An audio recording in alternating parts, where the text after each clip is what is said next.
Hello, PDHP parents and community. It's Carrie Ann Fitzgerald from the Program for the Development of Human Potential. And it is Friday, and we are still working with our mindfulness today is for you, for our teachers. So I hope everyone is doing well. I know it's kind of crunch time because we're going into that third trimester. And I know that you're busy with report cards and things of that nature. And all of the challenges that have gone on this year, not only professionally, but personally and societally and globally. So I hope this finds everyone well. Last week, I posted a video that we would normally be watching together called 10 Mindful Minutes by Andy Puttycombe, and you could find it on TED Talks, you could find it on YouTube. Of course, you can scroll back and find it posted. That was posted last Friday, so that was the 26th. So if you want to scroll back here on the page. And I just was curious about reactions on it.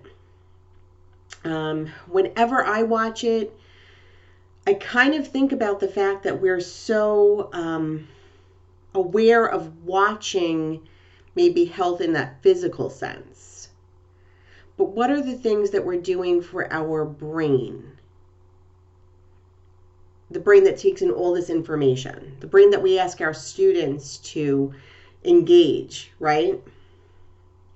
So thinking about how we're taking care of our thoughts, of our minds. Mindfulness, right? I also posted for you the definition that we were using on mindfulness. And it's one that came from a best-selling children's book, Sitting Still Like a Frog. And we came across that actually when we were working with the diocese directly on a special project a couple of years ago. We were part of the celebration of Catholic education. And we were asked, PDHP was asked, to do a bit on mindfulness. And it was interesting for many reasons. One of the reasons was we were asked to do 3 sessions, capping at no more than 35. And we were in a catering hall in Queens, and I can never remember the name of that catering hall, but what I do recall was we did the first session and all the seats were filled. That was great. The second session, we ran out of seats, and they were bringing more and more chairs in for us. We effectively used every chair in the house that was available. And by the third session, we had people sitting on windowsills and sitting on the floors in the aisles and around the perimeter of the room. And we were so impressed with how many people came for that topic and so surprised. It came up as a thought, how come so many came to that particular piece? You know, there was a wealth of information available, many different great sessions. How come so many came? After that, we realized we had a lot of requests from principals to come and do that again, just for their schools, bit by bit. Then there was a request that went on, can you do this for the parents? So we did that. And even when I would go and see the parents and maybe do that piece, a lot of them would leave and say, can you do this for the teachers as well? Because if we benefited, we'd love to have them have that benefit as well. So how come so many?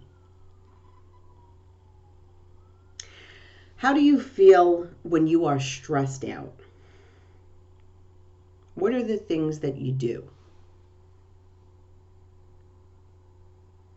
Think about that. I want you to consider one of the rationales that we have on doing a mindfulness piece. And I speak of it from a preventionist point of view versus maybe an education point of view. So bear with me. There is a risk factor. We study in the field of prevention, we study risk factors and we study protective factors. And we study them along of these different consorts, if you will. Family, individual, community, school. Okay? So one of the things that we look at is that there is a perceived negative school environment risk factor. So think about all the kids that are stressed out in your schools, right? Maybe it's test anxiety, maybe it's a social anxiety, maybe there's a particular subject or a particular skill that stresses them. It's performance. We know we have to do something like this, and kids these days, they cite three things as being stressful: school, peers, and family or home. Okay, so we can meet them a little bit with this idea of mindfulness. We can meet ourselves with mindfulness. We are living in very stressful times, and even before we got to this pandemic age, we have been talking about chronic stress. So again, how do you feel when you're stressed, and what are the things that you do? Think about your body. When you're stressed out, where do you recognize the stress occurring, perhaps? When we do this together, I usually bring out like a little stick figure that I create. And I always have a disclaimer that I'm not an art teacher. But we usually have this stick figure, and we talk about all of these things that go on physically when we feel stressed out, or actually when we feel any emotion. We also kind of start to think about, how it affects our thoughts, how it affects the environment around us, all these little things that occur when we're experiencing negative emotion in particular, stress in particular, anxiety. I know a lot of times I kind of start the conversation by sharing that when I know I have a deadline or something, I start to get stressed and I feel it right in my eyes. It's a real clear tension headache that goes on. And a lot of people just vigorously nodding their head, yes, oh yes, that happens to me too, I know. You might be feeling this during work now. But we do have those headaches. We do feel, a lot of people say they feel tension in their neck and their shoulders, or in various places of their back. Someone recently told me that their legs feel tight. People also say that their jaw starts to hurt, and they didn't recognize that they were actually clenching their jaw from stress and tension until we started to talk about it. They said, oh my gosh, this is why this is happening. Some people will say that they start to get itchy, almost like an allergic reaction. Some people will say that they forget things. They might have had their keys and they put their keys like literally right here, and they're looking at them going, well, where are my keys? Where are my keys? Where are my keys? Where am I? Oh,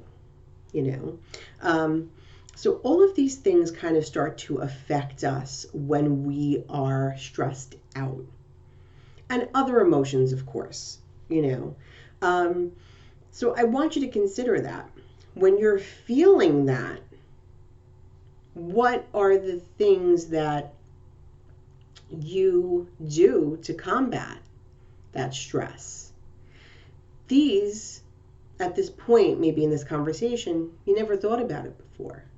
But maybe you're stopping and going, wow, that's why I get all flushed. I'm stressed out. I didn't realize that.